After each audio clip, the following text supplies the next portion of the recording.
तारीख 7 मई 2024। हैदराबाद के एक लड़के को फोन जाता है। फोन करने वाला कहता है कि उसके लिए एक पार्सल आया है जिसमें ड्रग्स मिला है। पार्सल में ड्रग्स होने का डर दिखाकर 20 दिनों तक उस लड़के को डिजिटल अरेस्ट पर रखा गया और 1 करोड़ 20 लाख रुपए भी लिए गए। तारीख 22 जुलाई 2024। नोएडा की एक महिला डॉक्टर को टेलीकॉम रेगुलेटरी अथॉरिटी का अधिकारी बन एक शख्स फोन करता है। 2 दिन तक डिजिटल अरेस्ट पर रखता है और 59 लाख रुपए ऐंठ लेता है। तारीख 24 जून 2024। भोपाल में 66 साल के एक रिटायर लेक्चरर से पार्सल में अवैध सामान के नाम पर 7 दिनों में 1 करोड़ 30 लाख रुपए लिए जाते हैं।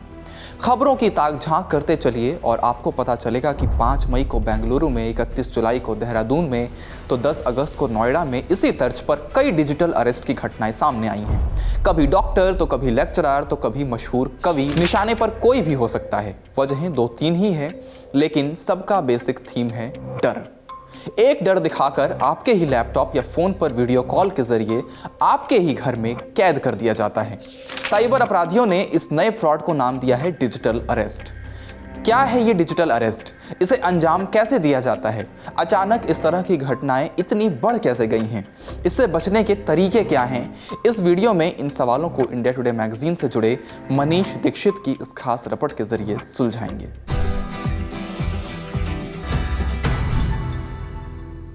नमस्ते, मेरा नाम धनंजय है और आप देख रहे हैं इंडिया टुडे हिंदी।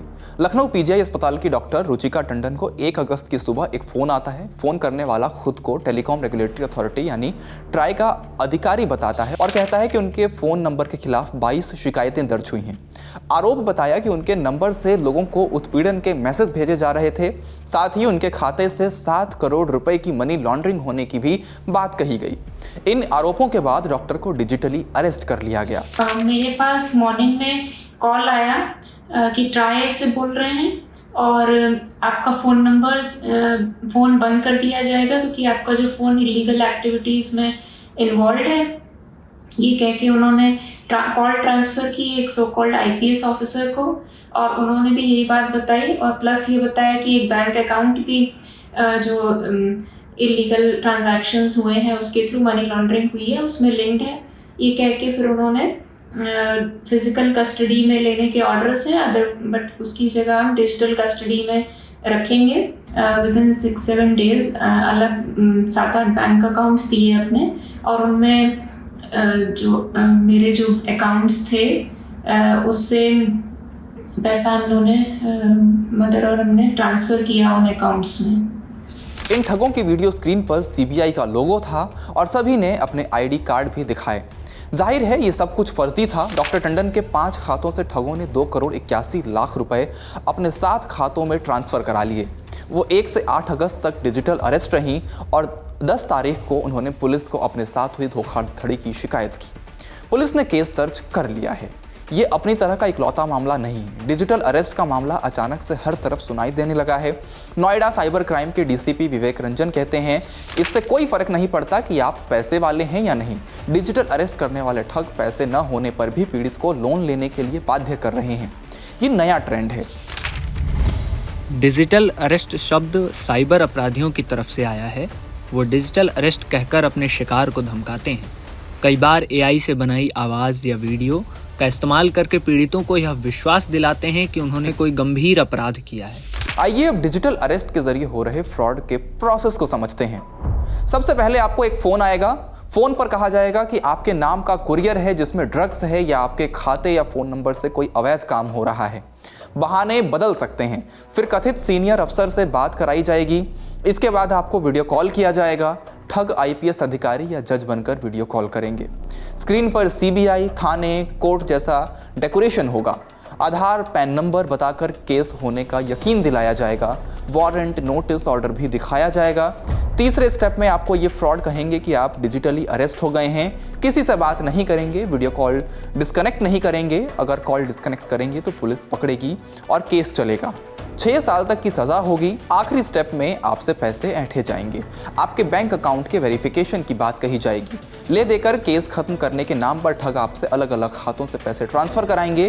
क्लियरेंस की बात कहकर फ़ोन काटेंगे और फिर वह फ़ोन बंद हो जाएगा।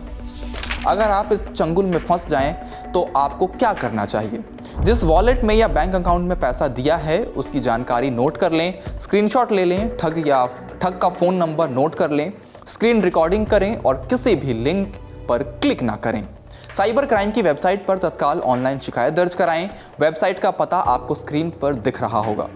1930 पर डायल कर जानकारी भी दें। यहाँ पर ठगी गई रकम बैंक अकाउंट में फ्रीज कराई जा सकती है। 1930 न लगे तो स्थानीय पुलिस को 112 पर फ़ोन करके पूरी बात बताएं। डिजिटल अरेस्ट के शिकार वो लोग होते हैं जो ज़िंदगी में स्थायित्व पा चुके हैं, और इसके अलावा वो लोग होते हैं, सबसे ज़्यादा वनरेबल वो लोग होते हैं जिनको अदालत, कोर्ट, पुलिस, सम्मन, इसकी प्रक्रिया की जानकारी नहीं होती है। यानी पुलिस सम्मन भेजती है, पुलिस का एक आदमी जाता है, वो सम्मन लेकर जाता है और वो घर पर डिलीवर करता है। पुलिस कभी फ़ोन से किसी को अरेस्ट वारंट की तामील नहीं कराती है, ना ही अदालत का अरेस्ट वारंट कभी फ़ोन से बताया जाता है। हमेशा ये जो चीज़ें हैं, ये कोई अदालत का है तो आदमी जाता है वहाँ पर लेकर किसी के घर में या ऑफिस में। देश में डिजिटल अरेस्ट के मामले 2023 से आने शुरू हुए हैं। मीडिया रिपोर्ट्स के अनुसार जुलाई तक 3 महीने में अकेले दिल्ली एनसीआर में डिजिटल अरेस्ट की 600 से ज़्यादा ऐसी घटनाएं सामने आई। इन सभी मामलों में ठगी की रकम 20 लाख रुपए से ऊपर रही। गृह मंत्रालय ने मई में साइबर क्राइम की nodal agency Indian cyber crime coordination centre I4C के जरिए 1000 से ज़्यादा स्काइप आईडी को ब्लॉक कराया। साथ ही लंबी स्काइप कॉल्स पर भी निगरानी बढ़ाई गई। आपको बता दें कि I4C राज्यों की पुलिस और अलग अलग बैंकों से तालमेल रखती है। साइबर क्राइम एक्सपर्ट, पूर्व IPS और फिलहाल राष्ट्रीय मानवाधिकार आयोग में साइबर क्राइम एंड AI के स्पेशल मॉनिटर मुक्तेश चंद्र कहते हैं, ये कोई बहुत बड़े एक्सपर्ट नहीं होते, ये तो बस लोगों के डर और आसानी से भरोसा करने की आदत का फ़ायदा उठाते हैं। साइबर ठग वीडियो और बातचीत से ऐसा साइकोलॉजिकल असर पैदा कर देते हैं कि लोगों को उनकी बातें सच लगने लगती हैं। शुरुआती दौर के जेल हुआ साइबर अपराधियों की खेप अब साइबर अपराध के कोचिंग सेंटर खोलकर बैठ गई है। ये इनके छोटे गिरोह जैसे हैं। ये कोचिंग सेंटर जामताड़ा, ओडिशा, पश्चिम बंगाल, दिल्ली के नजफगढ़, हरियाणा के मेवात से लेकर राजस्थान के अलवर भरतपुर में हैं।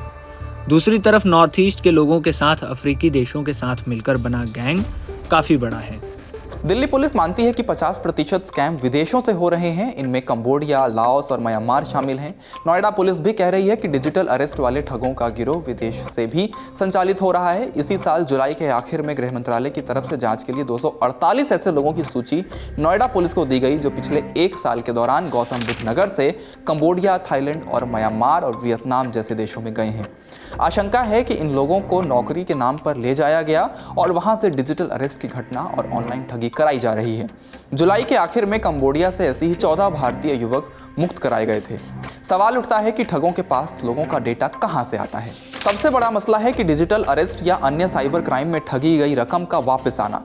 घटना के 1 घंटे बाद तक पैसा फाइनेंशियल चैनल के भीतर ही रहता है।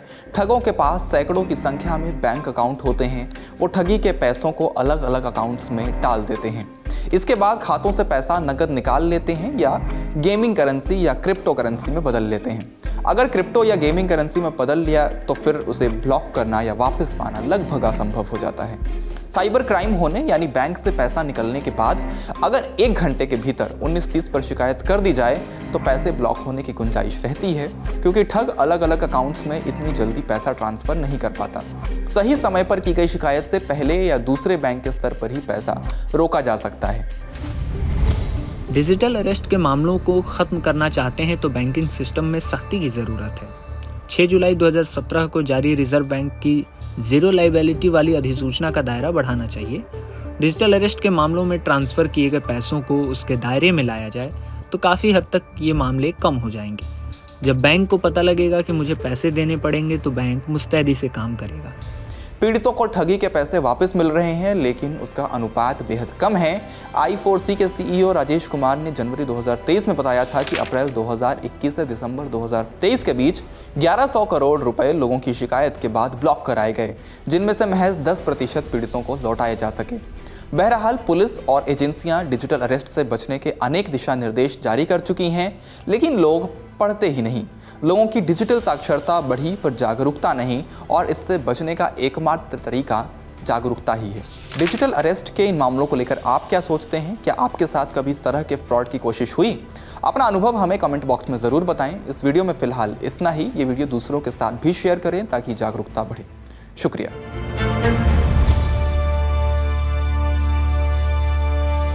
इसी तरह की तसल्ली से भरी हुई एक्सक्लूसिव रिपोर्ट्स देखने के लिए सब्सक्राइब करें इंडिया टुडे हिंदी का यूट्यूब चैनल और बेल आइकन जरूर प्रेस करें ताकि वीडियो अपलोड होते ही आपको खबर हो जाए।